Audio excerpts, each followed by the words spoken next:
I keep asking anybody at the Fed or outside of the Fed, what is it that a CBDC could do that Venmo can't do? And, they say, well, what about China? China's doing it. Well, I can see why China would do it. If they want to monitor every one of your transactions, you could do that with the central bank digital currency. You can't do that with Venmo. If you want to impose negative interest rates, you could do that with the central bank digital currency. You can't do that with Venmo. And if you want to directly tax customer accounts, you could do that with the central bank digital currency. You can't do that with Venmo. So I get why China would be interested. Why would the American people be for that? Hello YouTubers, Alaska Prepper here. Happy Friday, ladies and gentlemen. Before we start, I want to remind you that today, Friday, we will be having a live stream at 4 p.m. Alaska time, 8 p.m. Eastern time. And ladies and gentlemen, if you did not catch the video that I put up, the one that was titled something like Dennis Quaid tells Tucker Carlson that it's 100% inevitable, an interview that they had. On that video, ladies and gentlemen, there is a chance for you to enter to win an OUPES 1800. So a solar generator, OUPES 1800, which is a very good solar generator. Now, the only qualifications for that is that you live in the continental United States. So if you have an address in the continental United States, go watch that video. Just listen to the instructions toward the end and enter to win. It doesn't cost you anything except for a few minutes. Watch the video and give it a thumbs up as well. That way more people know about it. Besides that, ladies and gentlemen, the rest of this video is going to be talking about what President Trump just said just a day or two ago about CBDCs, centrally banked digital currencies, and we're going to talk about it. Tonight, I'm also making another promise to protect Americans from government tyranny. As your president, I will never allow the creation of a central bank digital currency. Do you know about that? And whether you love him or hate him, ladies and gentlemen, the truth is the truth. We've been talking about this for a long time, how when the system is almost over, that the powers that be will create a major crisis that will have the people asking for government to fix what government broke. And then the government's going to come out and say, hey, we have a CBDC. Well, AP, how can you say this? This hasn't been planned. Then why have they been working on a CBDC along with MIT all the way starting back, I think it was in 2016, they started working on this. Why, ladies and gentlemen, all the way back then, before we even knew what a CBDC was? On this clip that you just saw, President Trump says that they can use this to take your money and all that stuff. They already take our money, ladies and gentlemen. This CBDC has nothing to do with being able to take your money. It has everything to do with controlling your actions by the threat of taking your money. Because right now they can take your money. It's just not as easy as it would be with a CBDC. And if governments can get away with shutting down your bank account, if governments can get away with colluding with social media to shut you up, to censor you, to stop you from saying what you want to say, or to keep your message from getting out, by the way, ladies and gentlemen, give this video a like, share it, watch it all the way through if you can. If not, let it play all the way through. All of that helps with the YouTube algorithm. I'm not giving up, but sometimes I look at it and it's just very frustrating. Anyways, I digress. Give it a thumbs up, share it, watch it all the way through, let an ad run through now and then. That really helps to support what I do, and it helps the YouTube algorithm.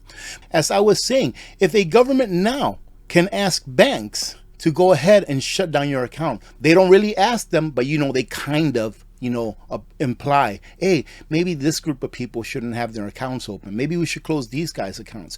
Look at Nigel Farage over there in the UK, I believe it is. He had his accounts closed. He had so many days to transfer his money to another bank, but no other banks would want to give him an account. Why? Because of his political stance. Is that the world that you want to live in? Is that the world that you want your children to live in? One in which you have to watch every single thing that you say, or else your account or your money can be taken from you without any due process. I know that it doesn't matter what political aisle you're on, ladies and gentlemen, that is not the world that you want to live in. Because we all human beings long to be free. It's just that some human beings, they have a misinterpretation of what freedom really is. And listen to this, ladies and gentlemen, it happens all the time. His comments come hours after Representative Jim Jordan revealed that federal agencies have been flagging financial transactions using politically sensitive words such as MAGA and Orange Man Bad, and yet another egregious example of the establishment targeting political rivals. Is that the country that you want to live in? As we've reported for years, CBDCs are in fact the ultimate tool of oppression. This is a tool that the little guy with the mustache and Lenin and Stalin and Mussolini and Mao and even now over in Venezuela like Maduro, and you can just pick your choice, right? You have a choice of whatever dictator you want to pick. They would be like, oh my goodness, this is such an awesome thing. I can't wait till it becomes active, because they will have full control.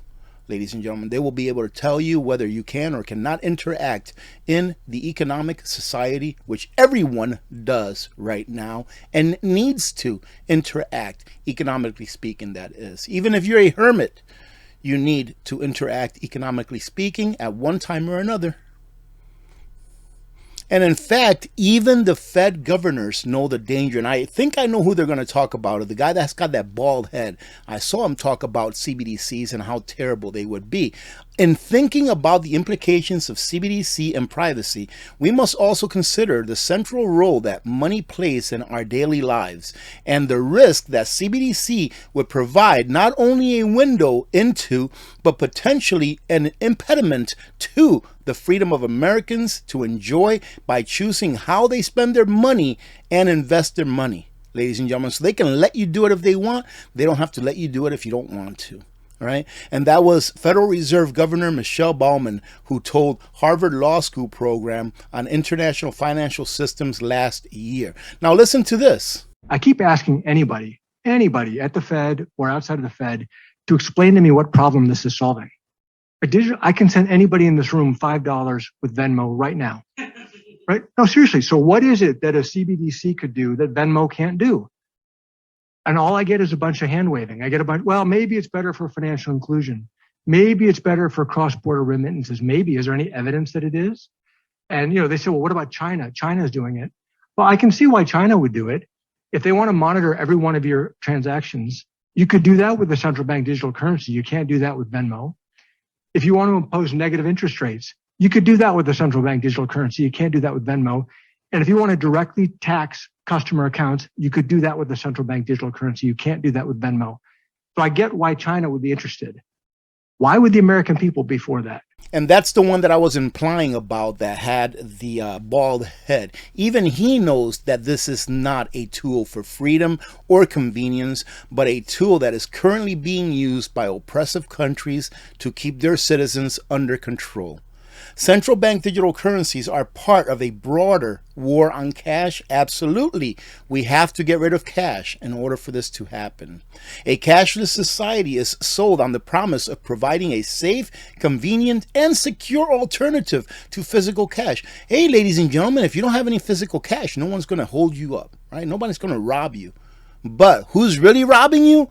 The people that are managing your CBDC accounts. The elimination of cash creates the potential for government to track and control consumer spending.